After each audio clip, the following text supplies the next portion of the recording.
So my dad got diagnosed cancer. I think it was 2022 might have been. Yeah, battled. By the way, always been a super healthy guy, healthy lifestyle.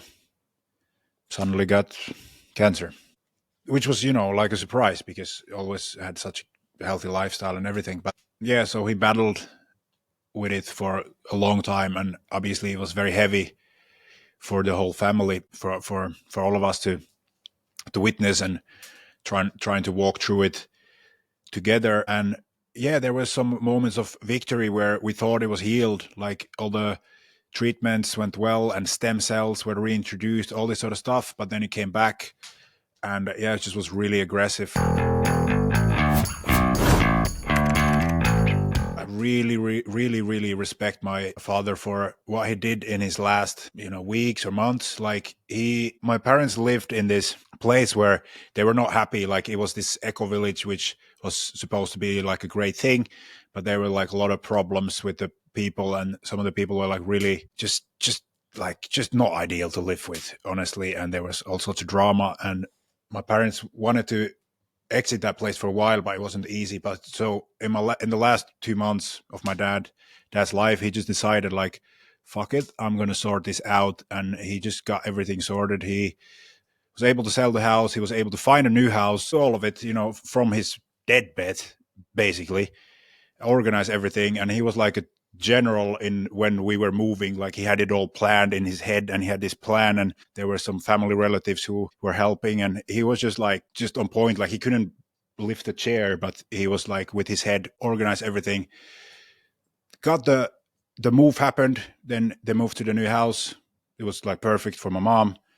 Then yeah, he lived for another 3 weeks, so everything was fine. And then he slept away. And I remember this day where I was just visiting, obviously I was trying to visit as much as I can.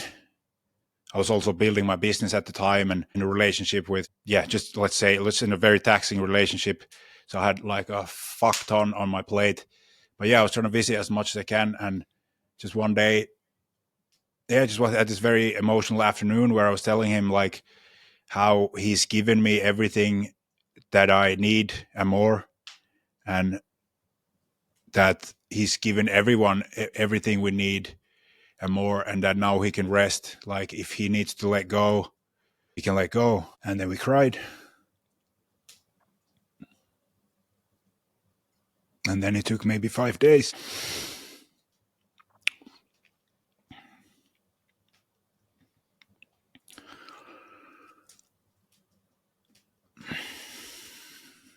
Yeah, I've been grinding so hard lately that I haven't really made time to feel much, or it's honestly my way of coping lately with the loss is just move forward with my things, like push my projects. And it's still so painful, man. Like he was the sweetest guy. Like he was such a great dude. And yeah, just so painful to lose a man like that. That sometimes it's still so painful that I can't really, if I go there, like I will not function in the way that I need in order to move my project. But yeah, man, I think I really did man the fuck up around those times. So I really have to wipe my eyes because it's for some reason stings. I carried his body out the house with the, I don't know how you call them, but this bed. When the car came, I told one of the other guys that like I'll do it with him. Two guys came, and there was something really powerful in that moment. Like I was wrecked, obviously, but still I held my back straight, and I was crying my eyes out. Like when I say I kept my composure, I don't mean some fucking I'm not feeling anything. I'm staying stoic in a toxic way. No, I don't mean that. I mean that I was able to feel and stay strong at the same time in front of our whole family. And that felt like leadership. That felt like the right thing to do. Yeah. No, man. I mean, because I think of it now, obviously, as a father, like, I would love to hear those words on my deathbed from my children. Like, what an amazing gift to get from your son. Yeah. It's still a tough topic to, to go deep into. It's like, it's very emotional. And because you're the younger sibling, right? But you kind of took care of your family, it seems. Like, I mean, you did become the man of the house, if you will, at least from my perspective. Yeah. I did my best. My sister.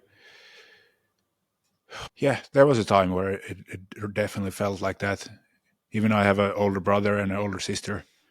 Like, I felt like I had my shit together, like probably no one else did. And it feels kind of bad to say it publicly because they might be listening to. But I think my brother agrees, man. I think he agrees. I think he 70% agrees that like I was solid, and I even held the mental clarity and strength to be able to make a cutthroat decision to leave my girlfriend. Like, I think a month after he passed, because it was the right thing to do. Because I was actually, that was probably our second last coaching call we've ever done. It was like the millionth time that there's like a crisis inside my relationship, and then I just got this slicing clarity of I need to leave. And this is, oh yeah, and just the fact of like my dad passed 2 weeks ago and there's still drama from my woman. It's like, how the fuck do I think we're gonna raise kids if there's no emotional stability where my dad just died? So yeah, I was on a call with you and you just came like, there's no bigger sign of this is not going to work than if it's not working when your dad died. And since I went here, I do have to also say some nice things. Like 90% of the time, my ex was like, great during my loss there. Like, she was such a solid support, like really. But then the 10% was so hectic that it was like, this cannot work ever. And yeah, I was able, a month after my dad passed, I was able to get clarity and be grounded enough to make the decision to walk away. Yeah, I'm proud of myself. That wasn't easy, I can tell you that. Yeah. It's like first losing your father, then losing the woman you thought you would marry and have kids with by conscious choice. Well, probably it would have even been worse if she had left me, but oh my God. But yeah, at least it was my choice. But still proud of myself. My brother was also so proud of me. He was like, because he also knows her, and everyone really liked her. My whole family really liked her. Even to this day, like some relatives are still like, oh, I'm so sad you guys broke up. She was so lovely. So yeah. Yeah. Yeah, I mean, and I think we may have talked, I mean, this is something I say a lot, but it's the hardest way to break up is when you recognize all of their beautiful traits as well. Like a lot of people, because it's so hard, will be like, they did everything bad, and they go into victim mode and whatever. But to make that cutthroat decision, as you're saying, but also recognizing the 90% reality is particularly hard, especially in the time that you did it. Curious though, since you wanted to bring this up, was there some particular thing that you saw or some particular thing that touched you or that you noticed that you want to share or talk about? Well, so you and I mean, independent of this, you and I were talking about, I was coaching you on your relationship, and there's the question of like, do I become a father with this woman, and something that you've expressed that you want. And I could see how it was the main thing. I could see like, maybe this was an extra catalyst that I saw you mature very quickly in this crisis. And I didn't have like super specific questions other than like, I was curious what that experience was like, because so much of a man's masculinity is tied to his father and his relationship with his father. So to lose that, yeah, I've been curious what else has gone under the hood for you, or how it's affected you as a man, or Yeah. anything that has shifted. Yeah. Well, I think I don't know which psychologist or who's kind of coined these sort of principles, but I don't know if it's been Young or someone else. But if I understand correctly, like what we relate with father is going out into the world, like doing your thing, exploring, like building yourself, all these sort of things, like really going out there and getting seen and doing your thing. Am I correct? Yeah, that's one money too, and purpose and stuff. All that, Yes. yeah. So, no, actually, I've heard that people talk about like mother represent money as in the form of abundance. But yeah, so I feel like there I'm really strong, So how I'm stepping up and stepping out and doing my thing and getting recognized and getting results and climbing, conquering Finland in what I'm doing. Like I think what I've got from my father is kind of manifesting in my actions. That's another thing, actually. That's probably also another thing why it would be good to pause more in the memory of my father. Actually, yesterday I paused before I went to bed. I paused with the memory of my father for the first time, actually consciously taking time for that for a while, because it's so painful that it's hard to move in the way that I am and still like stop and feel a lot. So anyway, the point is, after my dad passed, I felt like a lot of the qualities that he stood for and he embodied, I started to bring those out into the world. And I think it brought some depth into me. Maybe now in the last few months where I just haven't had space to be with that so much, maybe I've lost touch of those qualities a bit. But my dad was someone, I don't know many people who had this sense of awe towards life on the level that he did, and this sense of, really seeing and sensing and feeling and appreciating the magic of life, as kind of corny as that sounds, but really, like he would admire little birds, and he could, if we were on nature walk, he could really stop and like take it all in.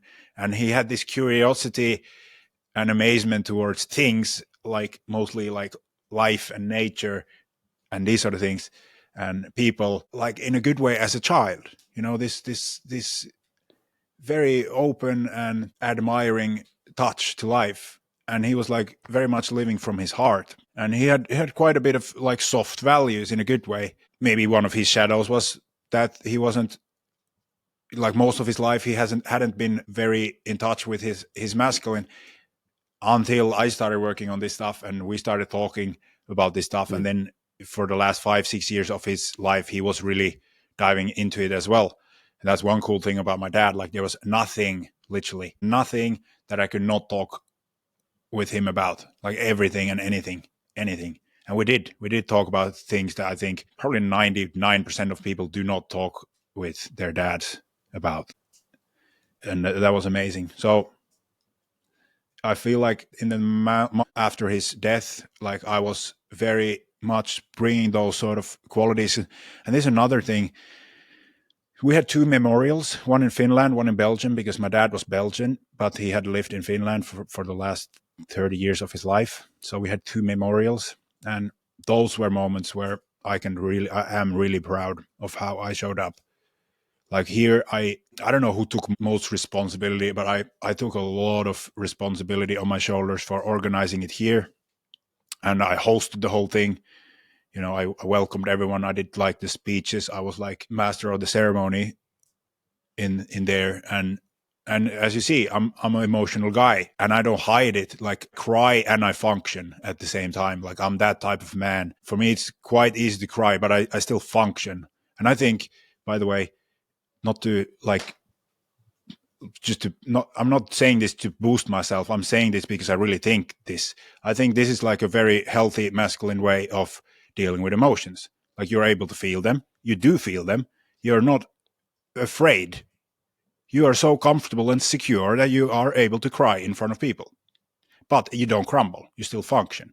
So anyway, I was taking that sort of leadership here in Finland and organizing the thing and speaking in front of everyone and crying in front of everyone as I am speaking. And to me, that was like kind of setting the tone. And I know for a fact that my that's exactly how my father would have liked for those ceremonies to go. And I think I inspired others to also show emotion and share things about him. And I even said something along the lines that's coming to my memory now is like, if this event can bring us as a family and community and friends closer and be more real with each other, I know my father would be happy. And I did the same thing in Belgium. I went in front of the whole crowd. It was quite bigger in Belgium, and I didn't even know half the people. And I went there without a plan and held the most epic speech ever. I just had 3 points in my head. I went up there, I look at everyone, I start crying. And I speak from my heart, like the most epic speech like I've ever done, and everyone cries. And it was, again, it set the tone. And for these things, I'm immensely proud. Like, this is the type of leadership that I want to take and show and, bring to my people. I don't remember where this rant started, but this is probably around where it ends. Yeah, I mean, man, I really, it's really, because, you shared a little bit before, but it's really making me think of, from your father's perspective. One, I'm really excited for you to have kids one day. Yeah. But it's really making me think too. like, how will, hopefully in many years, my children, my son, be at my funeral? I mean, and it's like kind of a beautiful thing to think about, which is easy to, I'll speak for myself now, especially with 2 little kids. It's very easy to kind of just go through the motions and make sure they're fed and all that stuff. And obviously they're little, but like, yeah, what is the entire arc that will get eulogized when I die, for instance? Because you could almost put all of masculinity in quotes like under something like that. Yeah. That's a beautiful thing to think about and kind of have as one of the guiding forces of our actions. Yeah, because these kinds of questions, or these kinds of ideas, like, it really helps solve, certain dilemmas of like, oh, what's the balance? What's the nuance between being free and being sacrificing and being this and being that, being hard or soft? It's like, what is the ultimate thing that has you, for example, be remembered in a certain way? Or what's the effect that exists after you're dead? That kind of answers these questions, rather than like, am I being like stern enough versus soft enough? They're kind of like unifying, synergistic ideas that I think, like, a healthy philosophy should be rooted in, at least. Yeah, that's true. Yeah, and I think that's a good thing. It's amazing target to aim at in life. Is like, I think my dad was a great example at that, like how people really remember him and admire him and are inspired and touched by him as you pass. That you really gave it your all and you really lived with a full heart. Yeah, I think it'd be very sad to die and no one really feeling much or not much being remembered about you or these sort of things, like, at least for me. And yeah, that's one thing, man.